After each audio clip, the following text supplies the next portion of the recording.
Hi అండి, అందరికీ నమస్కారం. Welcome to my YouTube channel. ఈ వీడియోలో ఏపీలో ఉద్యోగులకు ప్రత్యక్షంగా హెచ్చరికలు జారీ అండి. ఆ వివరాలు ఈ వీడియోలో తెలుసుకుందాం. వీడియో అంతా ఎక్కడ స్కిప్ చేయకుండా ఎండ్ వరకు చూసినట్లయితే ఇన్ఫర్మేషన్ పూర్తిగా అర్థమవుతుంది. అలా వీడియో నచ్చినట్లయితే ఒక లైక్ చేయండి.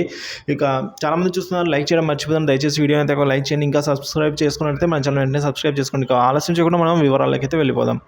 నిష్పక్షపాతంగా వైఖరి కోల్పోయి ఒక రాజకీయ పార్టీకి అండగా పనిచేస్తున్న అధికారులు చింతించే రోజు తప్పకుండా వస్తుందని అయితే సీనియర్ సిటిజన్ డెమోక్రటిక్ సంస్థ ఉప అధ్యక్షులు ఏపీ మాజీ సుబ్రహ్మణ్యం గారు అయితే అన్నారండి. సో ప్రవర్తన లోపంలో మచ్చలేని రాష్ట్రంగా మన ప్రభుత్వ యంత్రాంగం అబాస్పాల చేయకూడదు అనేది హితవు పలికారు ఆయన.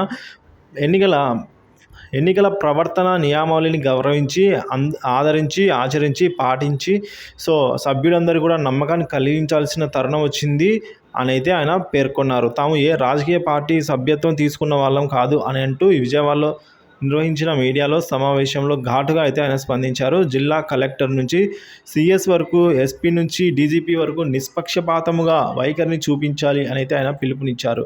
అలాగే ఈసీ ఆదేశాలు విఫలమయ్యేలా చేయడంలో కీలకంగా వ్యవహరించిన వారిపై అయితే చర్యలు తీసుకోవాలని కూడా ఆయన డిమాండ్ చేశారండి.